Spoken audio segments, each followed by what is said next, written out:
Hello दोस्तों, स्वागत है आपका हमारे हॉरर पॉडकास्ट शो में, जहाँ पे हम सुनते हैं एक से बढ़कर एक रोचक हॉरर कहानियाँ। आज की जो हमारी कहानी है वो कुछ अलग ही कहानी है, जिसको मैं पहले नहीं बताऊंगा। आप ये कहानी पूरी सुनिए, फिर कमेंट बॉक्स में बताइएगा ये कहानी आपको कैसी लगी। और ये एक सच्ची घटना पर आधारित है।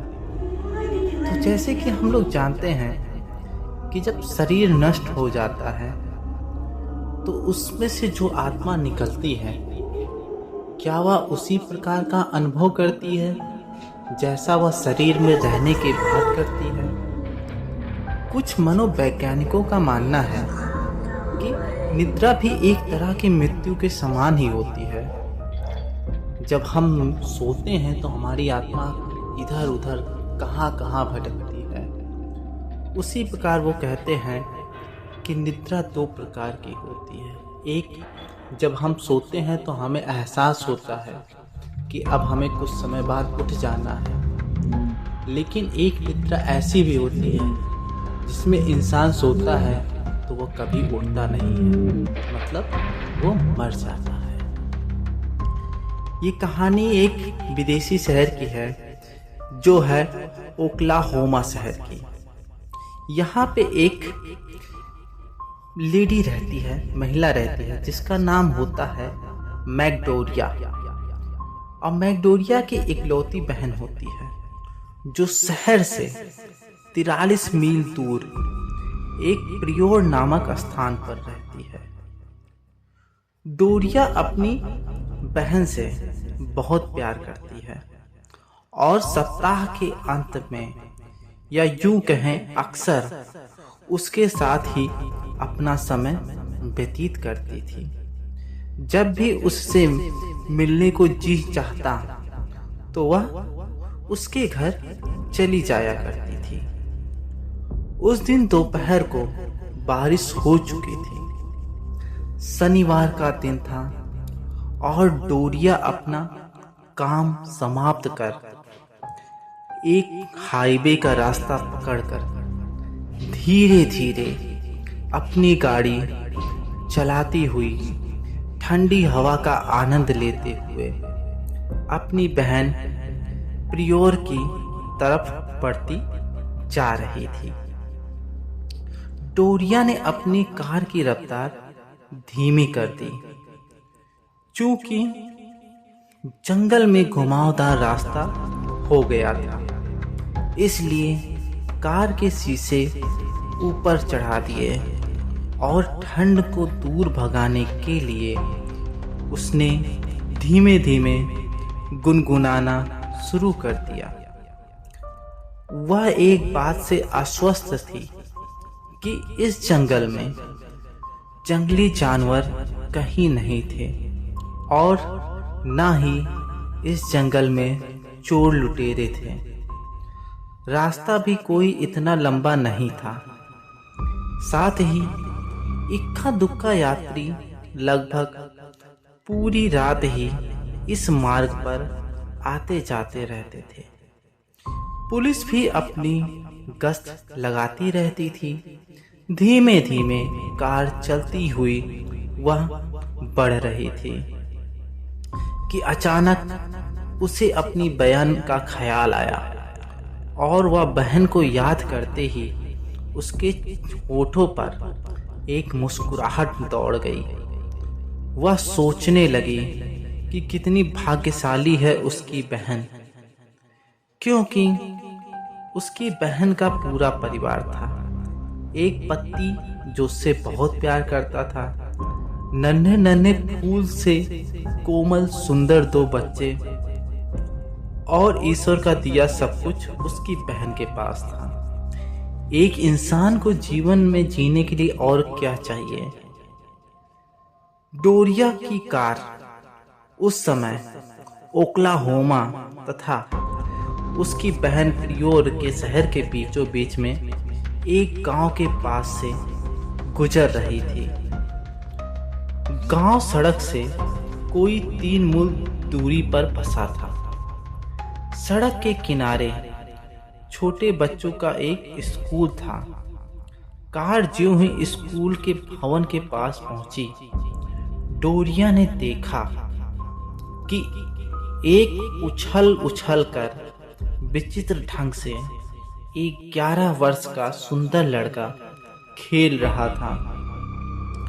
परंतु इतनी रात गए अंधेरे में खेल रहा है, जबकि कड़ाके की ठंड पड़ रही थी और उस लड़के ने ठंड से बचने के लिए कोई विशेष कपड़े भी नहीं पहने थे। डोरिया उस रहस्यमय गांव के लड़के को जंगल में इस प्रकार खेलते देखकर आश्चर्यचकित हो जाती है। उस लड़के की इस विचित्र हरकत को देखने परखने के लिए उसने अपने कार को पहले तो धीमी कर ली, परंतु जब उसकी समझ में कुछ नहीं आया तो उसने कार रोक दी और दरवाजा खोलकर उस लड़के को अपने पास बुलाया। 10-11 वर्ष का सुंदर ग्रामीण बालक, शक्ल और सूरत से ओक्लाहोमा का तो निवासी न होकर कोई विदेश का लड़का लग रहा था। उसकी आंखें नीली थी और आंखों में एक अलग ही चमक थी। उसके चेहरे पर मन को मोह लेने वाली मुस्कुराहट तैर रही थी। डोरिया ने उस लड़के से इस तरह रात के समय खेलने का कारण पूछा, वो भी अकेले। तुम इतनी रात गए यहाँ इस सुनसान जंगल में किसके साथ खेल रहे थे? वह मुस्कुराया, बस बोला कुछ नहीं। पता नहीं डोरिया के मन में उस लड़के को देखकर क्या ख्याल आया। उसने अचानक से उस लड़के से पूछा, कार की सैर करोगे? डोरिया का बस इतना कहना ही था कि वह बिना कुछ बोले ही बगल वाली सीट में डोरिया के पास आके बैठ जाता है। डोरिया ने उसके सिर पर प्यार से हाथ फेरा। उसके सिर के बाल छोटे छोटे कटे थे और वह रसिया यानी रूस का निवासी लग रहा था।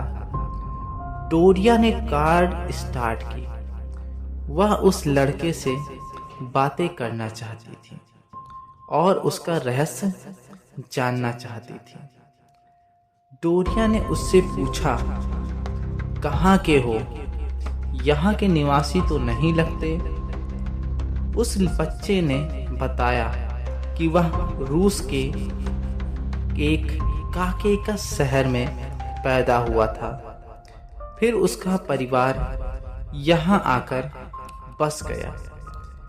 परंतु एक बड़ी विचित्र बात थी। उस बालक की आवाज 10-11 वर्ष के किशोर की आवाज जैसी नहीं थी। डोरिया उसकी भयानक खरखराती आवाज सुनकर एक बार तो कांप सी उठी। उसकी आवाज उसके व्यक्तित्व से बिल्कुल मेल नहीं खा रही थी। डोरिया भय से सिहर उठी, परंतु उसने बातचीत का सिलसिला जारी रखा। डोरिया ने पूछा, बिना गेंद और बिना किसी साथी के तुम अंधेरे में कैसे खेल रहे थे? लड़के ने सहज ही उत्तर दिया, मैं चाहे जहां जिस वक्त भी ऐसे ही खेलता रहता हूं। बातचीत का सिलसिला यहीं खत्म हो गया, क्योंकि इतना कहकर वह बालक चुप हो गया था। डोरिया कार चलाती रही। आगे एक मोड़ आया और बालक अपनी भारी भरकम आवाज में चिल्लाया, बस मैडम डोरिया, आप मुझे यहाँ उतार दीजिए। डोरिया उसकी जुबान से अपना नाम सुनकर और भी चौंक उठी और उसका बदन भय के मारे कांपने लगा। उन्हें महसूस हुआ जैसे किसी ने उसके शरीर से सारा खून निचोड़ लिया हो। कांपती आवाज में उसने लड़के से पूछा, तुम मेरा नाम कैसे जानती हो? मैं तो तुम्हें पहले कभी नहीं देखा। इतना सुनते ही बालक ठहाका मारकर शैतानी हंसी हंसा और फिर विचित्र आवाज में बोला, मैडम, मैं सबका नाम जानता हूँ और यह भी जानता हूँ कि कार में मुझे बैठाते समय आप अपने मन में क्या सोच रही थी। आप अपने खोए हुए बेटे के बारे में सोच रही थी और मुझे अपने बेटे के समान मान रही थी। फिर आपने एक माँ की तरह मेरे सिर पर हाथ फेरा। आप बहुत अच्छी हैं, मैं आपको कभी नहीं भूलूंगा। कार में बैठाने के लिए आपका धन्यवाद। इतना कहकर अजनबी बालक ने कार का दरवाजा खोला और वह बाहर निकला। जो ही डोरिया ने उसे बाय करने के लिए अपना हाथ बाहर निकाला तो उसने देखा वह अंधेरे में गायब हो चुका है।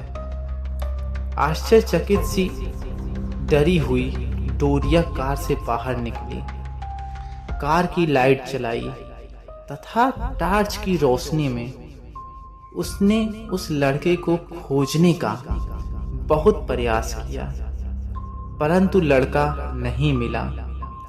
इसी बीच एक अन्य कार उस मार्ग से गुजरी।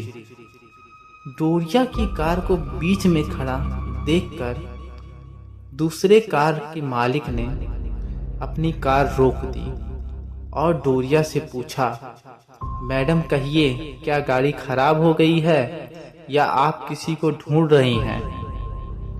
डोरिया ने जब उसे पूरी घटना सुनाई तो उसने डोरिया को सावधान करते हुए कहा, उस रसियन लड़के को प्रेत आत्मा तथा कई अन्य आत्माओं से यह सड़क भरा हुआ है। बहुत पहले जब यह सड़क कच्ची थी तो यहाँ दुर्घटनाओं में कई सारे लोग मारे जा चुके हैं। कहते हैं उन व्यक्तियों की आत्मा आज भी इस मार्ग पर भटकती रहती है। आप फौरन अपनी कार में बैठ जाइए और यहाँ से तुरंत निकल जाइए।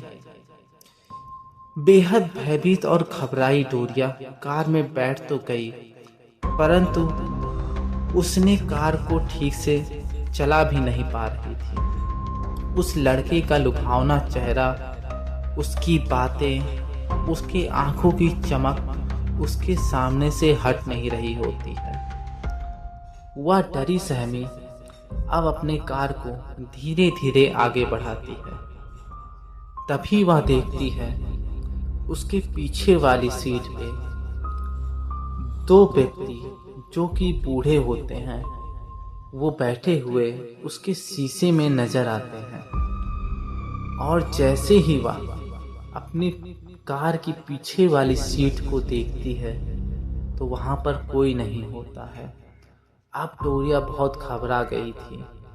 वह अपने कार को नियंत्रित गति से चलाती हुई और भगवान का नाम लेती हुई इस जंगल को पार कर जाती है। तो यह थी डोरिया की कहानी जो उसके साथ उस जंगल में घटित होती है। और कहते हैं आज भी उस जंगल के रास्ते से जो भी गुजरता है उसके साथ ऐसी ही घटना घटती है। तो फिलहाल आपको कहानी हमारी कैसी लगी? अगर कहानी अच्छी लगे तो कमेंट बॉक्स में ज़रूर बताएं। तब तक के लिए बाय बाय।